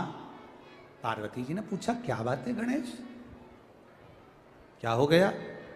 गणेश जी बोले, मां पिताजी रोज ना जाने कहां चले जाते हैं, दिखते नहीं, आपको मालूम है? नहीं। मां गंगा के घाट पर पिताजी जाते हैं और 5 कोई स्त्रियां हैं, 5 कोई स्त्रियां हैं, 5 कोई कन्या हैं जो पिताजी पर जल की वृष्टि करती हैं, जल फेंकती। बहुत सुंदर प्रसंग है शिव महापुराण का। तेज शिव महापुराण की कथा कहती है, ध्यान रखना, किसी के कहने पर एकदम भड़क मत जाना, किसी के बोलने पर पहले विचार करना कि क्या सही क्या गलत है। कहना, सुनना, समझना जरूरी। पार्वती जी को क्रोध आ गया, माता पार्वती को क्रोध आया और माता पार्वती जी ने कहा, महादेव, और किसी स्त्रियों के साथ। क्रोध में आ गई मां पार्वती, केश खोलकर मां भयंकर रूप धारण कर कर गंगा के जल पर पहुंच गई।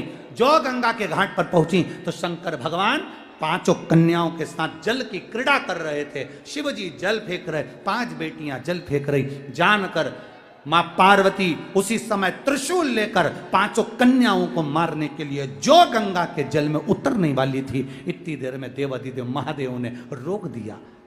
शंकर भगवान ने कहा, पार्वती ये तुम क्या कर रही हो?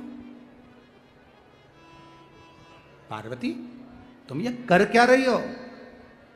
पार्वती जी कहती हैं, मैं इन 5 स्त्रियों को मार दूंगी, इन 5 कन्याओं को मार दूंगी। कौन है ये? शंकर भगवान कहते हैं, पार्वती तुम इनको समझ नहीं पाओगी, ये मेरी पुत्रियां हैं। जब तुमने मेरे वस्त्र ले लिए थे, वस्त्र पहनकर जब मैं आ रहा था तब मैंने गंगा का स्नान करा था। मेरे शरीर के तेज से, गंगा के जल से 5 लड़कियों ने जन्म लिया था, जिसका नाम बोलो जम के, जया, विषहरा, श्यामली बारी, दौतली और देव। ये 5 बेटियां मेरे तेज पुंज से प्रकट हुई है, ये मेरी बेटी हैं। गंगा मैया ने इनको प्रकट किया है, गंगा जी ने इनको प्रकट। पार्वती जी हाथ जोड़कर क्षमा मांग रही हैं। बाबा ओगड़दानी से, बाबा त्रिकालदर्शी कैलाशी से माता पार्वती जी ने क्षमा मांगी, गलती हो क्षमा कर। शिव कहते हैं, सुनो पार्वती, मेरी ये 5 बेटियां जल के वेग में सर्प के स्वरूप में रहेंगी। इनको निंद्रा की देवी के रूप में पूछा जाए। हमने आपको पहले भी कथाओं में कहा, नींद की गोली खा रहे हो तो उसको छोड़ दो, प्रैक्टिकल करके देखना, कम से कम 5 दिन 10 दिन प्रैक्टिकल करिए। नींद की गोली को छोड़ो, पलंग पर सोने से पहले मोबाइल बंद करो और मोबाइल बंद कर कर जब आप सोने का समय हो, नींद की गोली ना खाकर हाथ में जब थोड़ा सा जल लीजिए, जया, विषहरा, श्यामली बारी, दौतली और देव 5 कन्याओं का नाम लेकर पानी का आचमन कर कर मोबाइल बंद कर कर आराम से सो जाओ। सवेरे आराम से आपकी नींद खुलेगी, रात्रि में आपकी नींद नहीं खुल सकती। ये शिव की बेटियां निंद्रा के रूप में भी पूजा जाती है। गोली खाना जरूरी नहीं कि आप गोली खाएं, नींद की गोलियां नहीं खाना चाहिए, ज्यादा शरीर को बेकार करती है। तो नींद की गोली ना खाकर शंकर भगवान की 5 बेटियों का नाम एक बार वापिस बोलिए। सब जितने बैठे हो, रोड पर जितने बैठे हैं, जितने बाहर बैठे हैं, जितने पंडालों में, 5 पंडालों में बैठे हैं, जो गाड़ियों पर चढ़कर बैठे हैं, यहां वहां जितने बैठे हैं, सब शंकर भगवान की 5 बेटियों का नाम अच्छे से याद करो। पहली जया, सब बोलो जया, विषहरा, श्यामली बारी, दौतली, देव ये 5 शिव जी की बेटियां हैं जिनका नाम लेकर आचमन कर कर सोने पर नींद आती है, प्रेम वश आनंद वश गोलियां नहीं खाना पड़ती। यही 5 बेटियां आज भी सनातन धर्म में नाग पंचमी के दिन पार्वती जी ने वर दिया है इन बेटियों को कि ये सर्प की आकृति में प्रत्येक सनातन धर्म के दरवाजे पर नाग पंचमी के दिन पूजाएगी। इधर राजगढ़ साइड में हमको नहीं मालूम, पर हमारे उधर सीहोर साइड में तो सीहोर जिले के अंतर्गत हमने देखा है दरवाजे पर ऐसा कोयले से दूध में घिसकर और रुई से उसको 5 सर्प बनाए जाते हैं। किसी के यहाँ 3 इधर बनाते हैं, 2 उधर बनाते हैं, किसी के यहाँ 5 पूरे बनाते हैं। बच्चे पूछेंगे आपसे कि ये सर्प कौन है, तो आपको बताना पड़ेगा ये शंकर भगवान की 5 बेटियां, ये शिव जी की 5 पुत्रियां। और फिर निवेदन बहुत ध्यान से सुनिएगा। मान लो कभी आपको ऐसा लग रहा है कि डॉक्टर बोल रहा है कि घुटने बदलना पड़ेंगे, या तुम्हारी रीढ़ की हड्डी में कोई गैप आ गया है, या सोने के बाद जब उठते हो तो पीठ में या कमर में दर्द रहता है, तो उसके लिए ये जो बेलपत्री का पीछे की जो डांट होती है उसको गुठ कहते हैं, आप लोग तोड़ के फेंक देते हैं, ध्यान है। बेलपत्री के पीछे एक मोटा सा भाग होता है जिसको आप तोड़ के फेंक देते हैं। वो जो दूठ होता है बेलपत्री का पीछे वाला, उसको शंकर भगवान के अशोक सुंदरी वाली, अशोक सुंदरी की जगह मालूम है ना सबको, सबके स्मरण में है। ये शिवलिंग जलाधारी और ये जो जलधारी है, इस जलधारी में गणेश कार्तिकेय का स्थान, बीच में अशोक सुंदरी का स्थान। शिव जी के ऊपर जो बूंद बूंद पानी गिर रहा है वो शंकर भगवान की 5 बेटियां जया, विषहरा, शामली बारी, दौतली, देव, जो बूंद बूंद पानी गिरा रही है। तो जो दूठ है वो अशोक सुंदरी वाली जो जगह है वहां पर समर्पित कर कर जो लगातार 5 दिन तक उस दूध को चढ़ाकर चबा चबा कर जया, विषहरा, शामरीबारी, दौतली, देव के नाम से खाता है, उसकी रीढ़ की हड्डी में गैप हो, चाहे घुटने बदलने का डॉक्टर बोले हों, उसमें आराम मिलना प्रारंभ हो जाता है, फिर ऑपरेशन की जरूरत नहीं पड़ती। ध्यान दो, एक बेलपत्री में वो फल होता है, एक बेलपत्री में वो आनंद होता है जो हमारे जीवन को सुख का दे।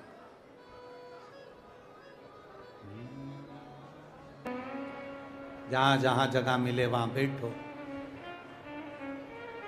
दिल से बाबा से प्रार्थना करो। जिसको आता है ना वो थोड़ा आवाज बढ़ाकर बोलना, तुम्हारी आवाज हमारे तक आए। थोड़ा ऊंचा बैठता है ना महादेव तो ऊंचा सुनता है।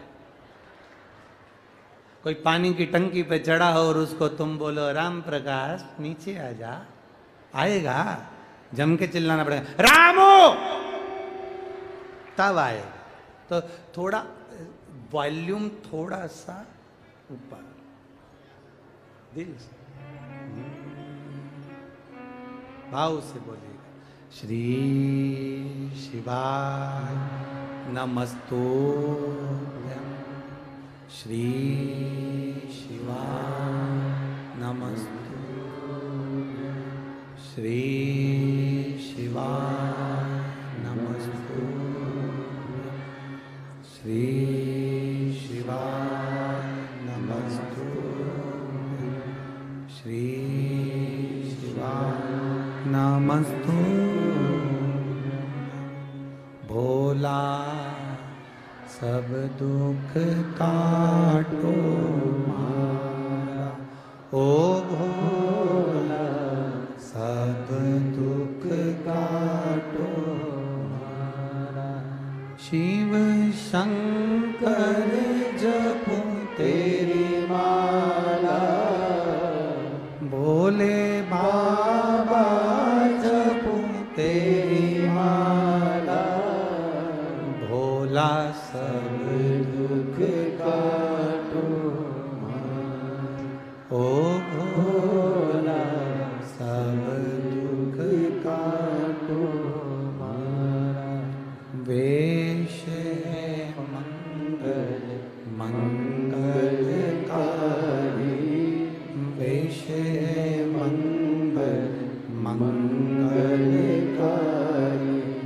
शमशान वासी हमारा, शमशान वासी हमारा, ओ भोला सब दुख का तुम्हारा, ओ भोला सब दुख का तुम्हारा। शिव कथा कहती है बाबा देवाधिदेव महादेव की 5 बेटियां संपूर्ण विश्व के कल्याण के लिए, अशोक सुंदरी भी संपूर्ण विश्व के कल्याण के लिए, षडानंद कार्तिकेय भी संपूर्ण विश्व के कल्याण के लिए। समय आया, तारकासुर ने उत्पात मचाया। तारकासुर को मारने के लिए भगवान शंकर पार्वती जी से कहते हैं कि अपना एक पुत्र है जो गंगा जी के पास है, जाओ गंगा जी से पुत्र लेकर आओ।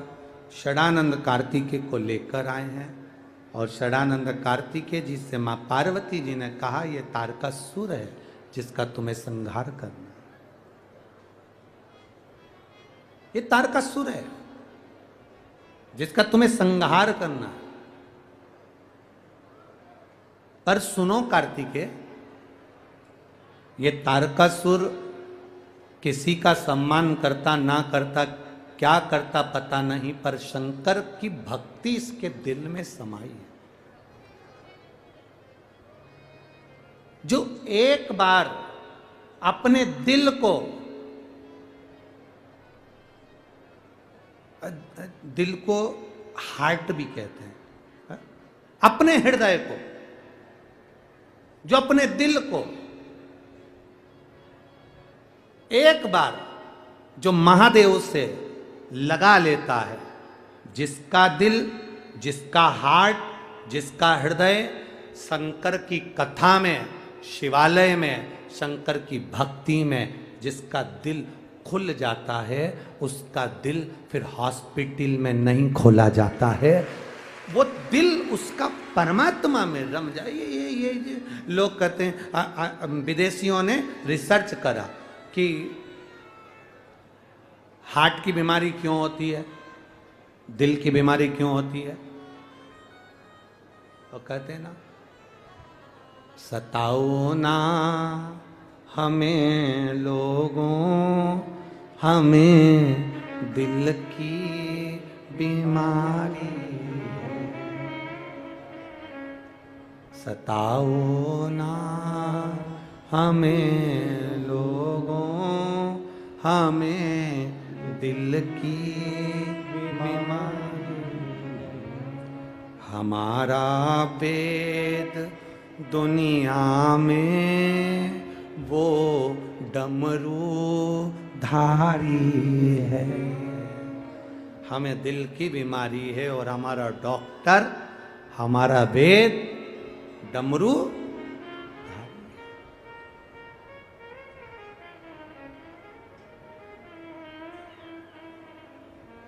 रिसर्च करा गया मेडिकल में, हार्ट की बीमारी क्यों होती है, दिल की बीमारी क्यों होती है। तो कहा ये दिल, ये हार्ट, तो विदेशियों ने कहा इसीलिए तो विदेश में कुत्ता बिल्ली पालते रहते हैं कि अपने दिल को लगाओ।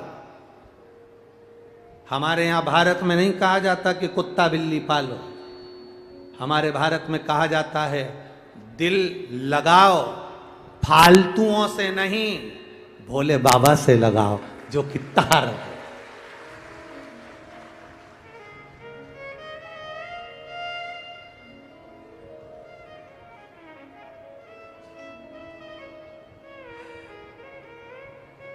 ₹25 का पेट्रोल खर्च करे, गाड़ी लेके तुम्हारे सामने भुर भुर करे, गाड़ी भी उसकी नहीं सुधरने आई थी। ₹10 का चाउमीन खिला के तुम्हारी जिंदगी खराब कर दे।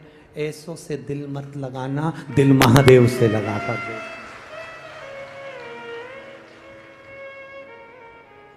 10 रुपया में दिल चले जाए तो काहे का मतलब तुम्हारी जिंदगी का। जरा सा किसी ने बॉडी शॉडी दिखाई, जरा सा अपना रूप रंग दिखाया ना, बाल माल बड़े करके ना, बुर्र बुर्र गाड़ी का करे। जरा विचार तो करो कि ये गाड़ी में पेट्रोल कहाँ से आया, ये गाड़ी किसकी है, कहाँ से आया। उसने तो लाके बुर कर दी और तुमने बिठाया और चल दिया, घूम आए फिर आए और दिल लगा। अरे काय का दिल, हृदय चित्त दिल केवल एक से लगाओ और वो है त्रिकालदर्शी शंभु मेरा कैलाश अधिपति मेरा शंकर। जन्म के पहले भी और जन्म के मृत्यु के बाद भी हमारे हर पल हर घड़ी है हमारे साथ, हर पल हर घड़ी। पार्वती जी ने कह दिया ये तारकासुर के हृदय में शिव बसे,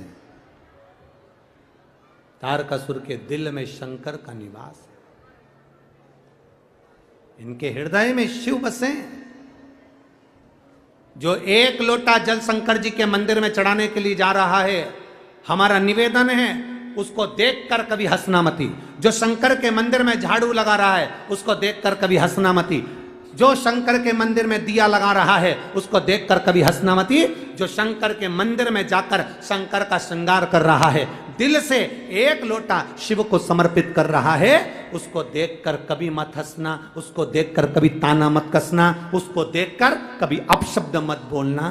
क्योंकि मेरे भोलेनाथ सबको सबको छोड़ सकते हैं, पर शंकर के भक्त को निंदा करने वाले को कभी नहीं छोड़ते। जो शिव भक्त की निंदा करे उसको मेरा महादेव नहीं छोड़ सकता।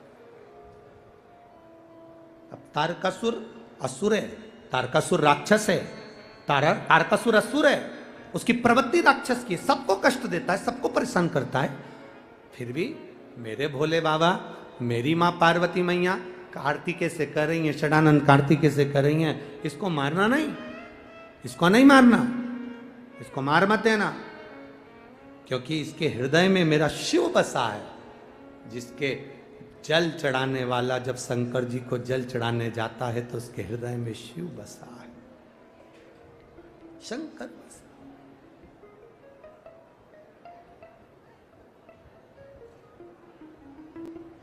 एक जीजी ने एक प्रश्न किया, बहुत सारे पत्र हैं और बहुत सारों ने अपना अपना मन की बात लिखी है। किसी के यहाँ पर 8 साल में संतान हुई, किसी के यहाँ 12 साल की संतान हुई, किसी की नौकरी लगी, किसी की सर्विस लगी, बहुत कुछ आप लोगों ने लिखा है। ये बाबा की कृपा, बहुत सारी बात। पर इन पत्र में एक जीजी ने एक बात लिखी है, अब वो ढूंढना पड़ेगा पत्र को। उसमें उन्होंने लिखा, गुरुजी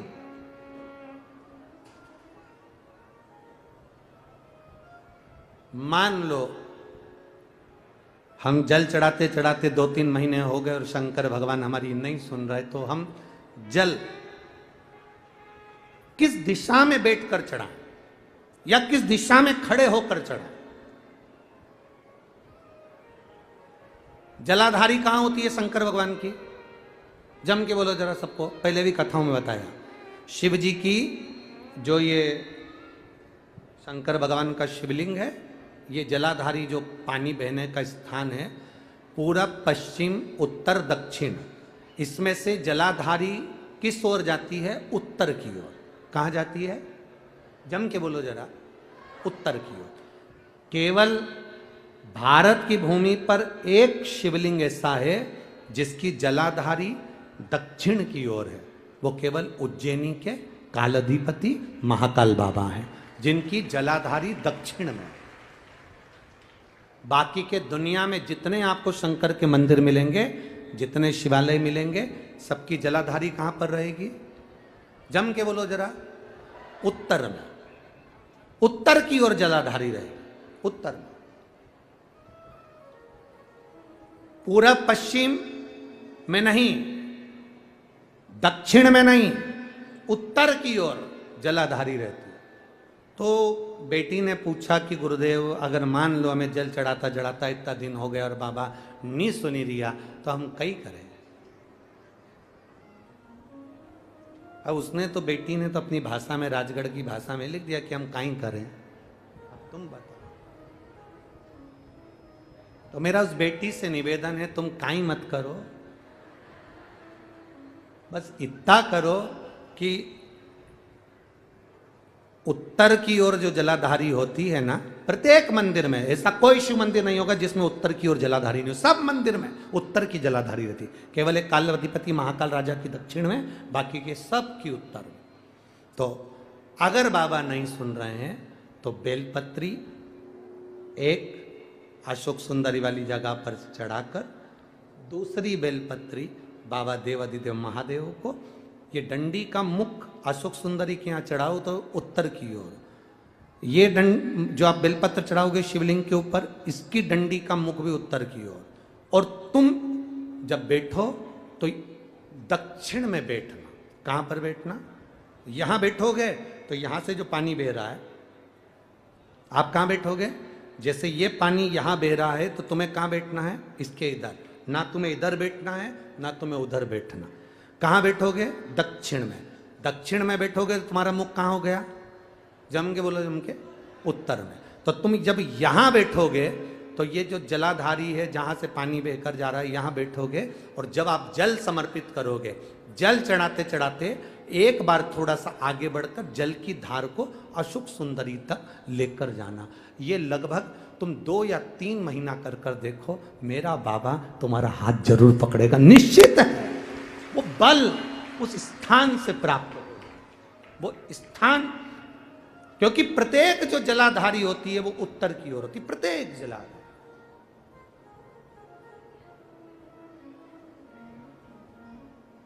शंभो शरणे मांगू घड़ी रे, दुख काटो दया करी ने दर्शन। 2 बेलपत्र समर्पित करना। बेलपत्र की डंडी कहाँ होना चाहिए? अशोक सुंदरी पर चढ़ाओगे वो वाली, उसकी डंडी कहाँ हो? उत्तर की ओर। शिवलिंग पर जो बेलपत्र चढ़ाओगे उसकी डंडी कहाँ हो? उत्तर की ओर। तुम कहाँ बैठोगे? दक्षिण में। तुम्हारा मुख कहाँ हो? उत्तर। अर्थात जहां से पानी बहकर जा रहा है, हम इधर बैठे तो जैसे ये जल उधर बहकर जा रहा है तो हम इधर बैठकर बाबा को जल समर्पित करें और जल चढ़ाते चढ़ाते अपने कलश को थोड़ा सा आगे बढ़ाएं, जिससे अशोक सुंदरी तक वो धार जाए और वापिस शिवलिंग पर चढ़ाकर हमारे पास वो कलश वापिस आए। ये धार का महत्व समझिए।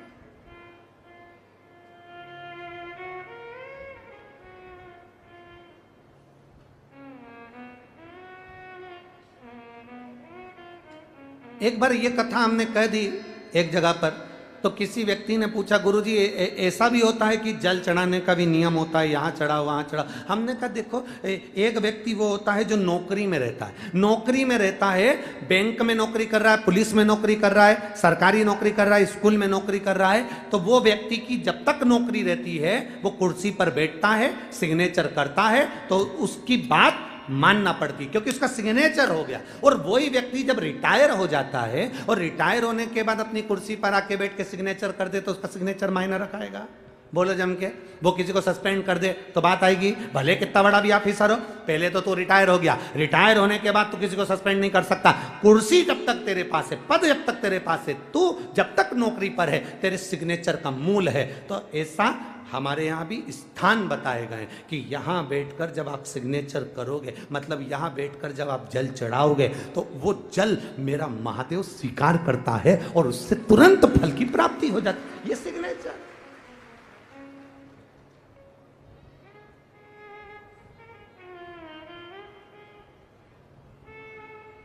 आप उस स्थान की मूलता को जानें।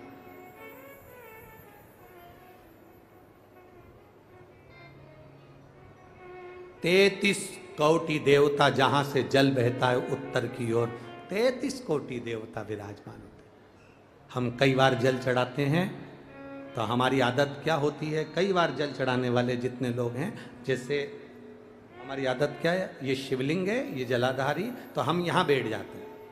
कहाँ बैठते हैं? यहाँ बैठ गए। यहाँ बैठ के हमने जल चढ़ाया, तुम्हें लगता है ना शंकर जी हमारे सामने होना चाहिए, तो हमने यहाँ बैठ के जल चढ़ा दिया। जल चढ़ाया, अब आप चढ़ा तो रहे हो, ठीक है, पर स्थान की मूलता, यहाँ जो कुर्सी है, यहाँ जो स्थान है, उस पर बैठकर कोई प्रधानमंत्री, मुख्यमंत्री, आदि अध्यक्ष, उपाध्यक्ष, विधायक आदि, इसकी जो कुर्सी होती है, कुर्सी साधन स्थान की मूलता है कि तुम बैठे कहाँ हो। जल चढ़ाते समय, तुम बाबा से कहते समय, तुम्हारी भाव कहां पर है, किस स्थान पर बैठकर आप क्या कह रहे हो।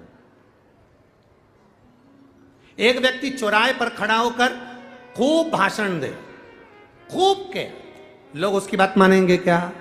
जम के बोलो जरा, नहीं।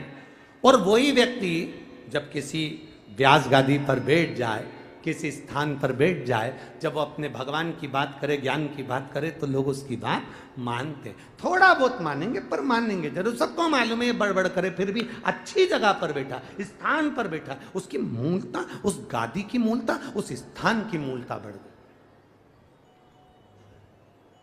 बाजार में चाय 5 रुपए की, यहीं से जाओ बाहर 5 रुपए की चाय, आगे पहुंचे होटल पे 10 रुपए की, और अच्छी होटल पे 20 रुपए की, और अच्छी होटल पे 30 रुपए की, 5 स्टार होटल में 150 रुपए की। चाय वही है, दूध वही है, शक्कर वही है, पत्ती वही है, कप वही है, गिलास वही है, बस चाय की कीमत बढ़ गई। यहां थी 5 की, वहां पहुंचे 10 की, और 5 स्टार में 150 की। उसी तरह शिव के आसपास में बैठने की जगह, कहां बैठकर हम कौन सी आराधना करें, कैसे हम महादेव से अपने दिल की बात कर दें, ये जगह की मूलता कर देती है कि तुम्हारी कीमत कहां बढ़ सकती है। किस स्थान से बैठकर हम शिव को जल चढ़ा लें कि शंकर हमारा हो जाए, शिव के भाव हमारे आनंद में हो जाए।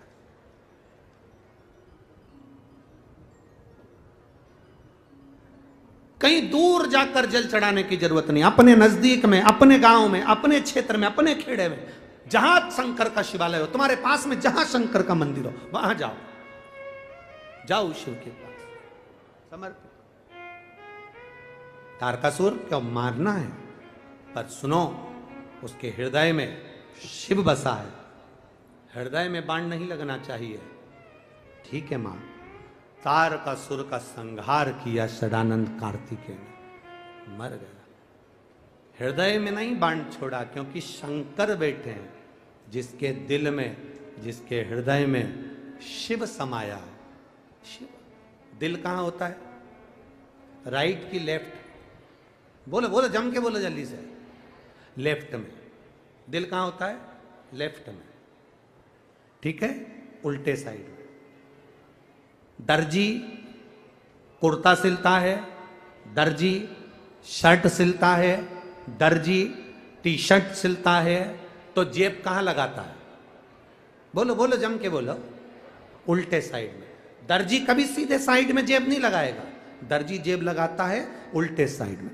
तो दर्जी से किसने कहा कि तुम उल्टे साइड में जेब लगा? क्योंकि दर्जी को मालूम है, दर्जी को इतना स्मरण है, दर्जी को यह मालूम है कि उल्टे साइड में दिल होता है, हृदय होता है। जब कहीं ये शंकर के मंदिर जाएगा, वहाँ की बेलपत्री उठाकर लाएगा, तो जेब में रखेगा, जेब में रखेगा तो वो दिल के करीब रहेगी, तो इसका कल्याण हो जाएगा। वो बेलपत्र को अपने हृदय से लगाकर रखे, दिल के करीब।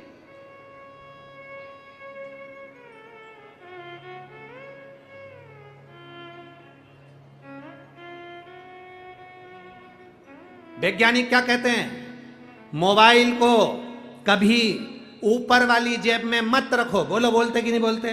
बोलो रिजीजियों, क्या बोलते हैं? मोबाइल को ऊपर वाली जेब में मत रखना, क्योंकि मोबाइल वाइब्रेट करेगा करेगा तो हार्ट की प्रॉब्लम बढ़ेगी और हार्ट अटैक हो सकता है, हार्ट खराब हो सकता है। इसलिए मोबाइल को ऊपर की जेब में मत रखो। पर हमारे संत कहते हैं माला, बेलपत्र, भगवान पर चढ़ा हुआ पुष्प या रुद्राक्ष ऊपर वाली जेब में रखो। वो हार्ट के पास होना चाहिए, जो हमारा दिल सवार कर चले, हमारा हृदय सवार कर चले। दिल के पास,